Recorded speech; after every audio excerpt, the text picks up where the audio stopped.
menunggu langkah ajaib Jokowi demi pastikan Pilkada 2020 tidak ditunda. Ditulis oleh Ayas. COVID-19 berdampak terhadap banyak hal. Salah satunya adalah Pilkada 2020. Banyak pihak yang meminta agar Pilkada 2020 yang akan digelar 9 Desember 2020 ditunda, seperti NU, Muhammadiyah, dan pihak lain. Alasannya Pilkada 2020 bisa menjadi klaster mengerikan penyebaran COVID-19, sebab melibatkan 9 provinsi, 224 kabupaten, 37 kota, serta 106 juta lebih pemilih. Bisa dibayangkan berapa banyak manusia yang berpotensi terpapar COVID-19. Pilkada identik dengan kerumunan massa, entah pada saat kampanye atau saat pencoblosan. Potensi kerumunan massa yang besar di Pilkada 2020 dianggap punya potensi besar untuk menyebarkan COVID-19. Oleh sebab itu, sebisa mungkin kerumunan massa di saat pandemi seperti sekarang ini dihindari demi memutus mata rantai penyebaran COVID-19. Masyarakat yang kebetulan bukan bagian dari pemerintah atau KPU selain panitia Pilkada 2020 pasti akan berpikir simpel bahwa Pilkada 2020 harus ditunda, sebab bisa menjadi klaster penyebaran COVID-19 yang mengerikan. Ini demi tugas kemanusiaan, menyelamatkan nyawa manusia. Namun bagi pemerintah dan KPU selaku panitia Pilkada 2020, urusan tidak sesederhana itu. Dampak yang ditimbulkan jika Pilkada 2020 ditunda tidak sesimpel yang dipikirkan masyarakat awam pada umumnya. Pertama, penundaan bakal berimbas pada anggaran yang telah digelontorkan. Apa yang sudah dikerjakan oleh KPU untuk persiapan Pilkada 2020 dananya sudah habis, sudah dipakai anggarannya. Kedua, kondisi sumber daya manusia dari penyelenggara. Kalau SDM misalnya suatu saat bisa terjadi apa-apa, misal meninggal, maka harus mengganti dengan SDM yang baru. Ketiga, berdampak pada masa jabatan pimpinan daerah, sebab jabatan ini nantinya kosong. Status pemimpin suatu daerah yang ikut pilkada akan berakhir pada 2021. Oleh sebab itu, pemerintah harus mempersiapkan opsi pelaksana tugas atau PLT atau justru memperpanjang masa jabatan kepala daerah tersebut selagi menunggu pelantikan kepala daerah yang baru. Jika memilih memperpanjang masa jabatan kepala daerah yang lama, tentu akan menjadi polemik. Kepala daerah yang lama mungkin akan senang, namun tidak untuk peserta pilkada yang baru. Keempat, perubahan tanggal pemungutan suara juga berdampak pada daftar pemilih. Dalam aturan perundang-undangan, orang yang berusia 17 tahun saat hari pemungutan suara berhak menggunakan suaranya.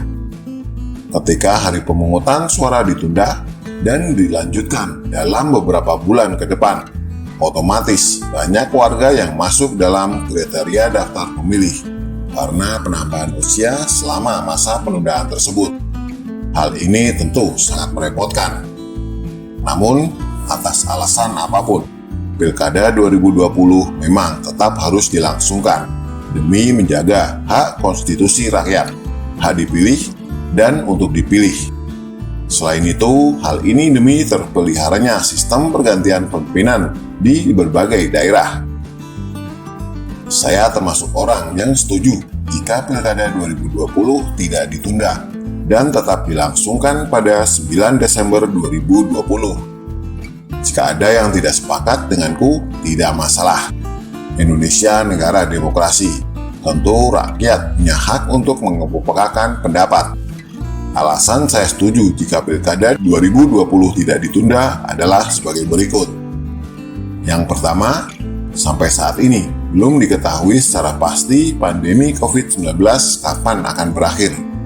Bahkan, ahli epidemiologi Pandu Riono menyebut Puncak COVID-19 di Indonesia baru akan mencapai puncaknya pada awal semester pertama hingga pertengahan 2021. Tingkat penularan baru akan mulai melandai pada akhir 2021 hingga 2022. Kedua, yang menjadi persoalan pada Pilkada 2020 adalah kerumunan massa yang berpotensi membuat klaster penyebaran COVID-19. Kerumunan massa yang mengiringi penyelenggaraan pilkada seperti kampanye dan pencoblosan saya kira masih bisa dicegah tanpa menghalangi penyelenggaraan pilkada. Misalnya kampanye terbuka bisa diganti kampanye virtual, serta pencoblosan yang bisa diatur sedemikian rupa agar bisa meminimalisir kerumunan massa dan potensi penularan. Ketiga, banyak aspek lain yang tidak ditunda atau dihilangkan sebab adanya COVID-19, melainkan hanya dimodifikasi, seperti dunia pendidikan dan olahraga. Pendidikan di Indonesia tetap berjalan, pun begitu dengan olahraga, meskipun ada sebagian event olahraga yang ditunda. Di negara-negara lain, pendidikan dan olahraga juga tetap berjalan. Bahkan negara-negara lain seperti Singapura, Jerman, Prancis, dan Korea Selatan juga menggelar pemilihan umum di masa pandemi, meskipun dengan penerapan protokol kesehatan yang ketat.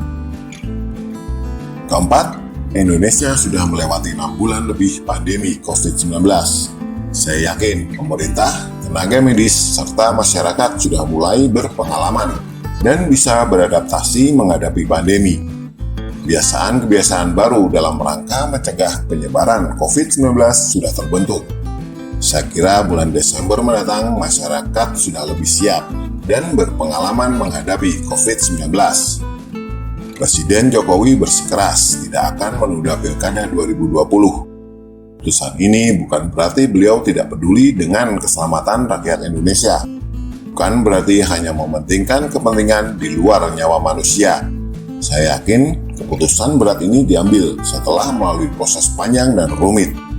Meskipun pilihannya sederhana, menunda atau tetap melangsungkan pilkada sesuai jadwal. Oleh sebab itu, saya menunggu Presiden Jokowi membuat langkah ajaib, memastikan pilkada 2020 tetap berlangsung, namun mampu menjamin ketakutan dan kekhawatiran masyarakat terhadap ledakan kasus COVID-19 muncul dari klaster pilkada tidak akan terjadi. Entah caranya bagaimana, namun saya menunggu langkah ajaib itu bersama KPU tentunya. Terserah apakah misalnya mau membuat kebijakan tidak boleh kampanye secara terbuka atau membuat teknis pencoblosan yang benar-benar aman dari COVID-19. Apa pendapat Anda? Silahkan tulis komentar di bawah.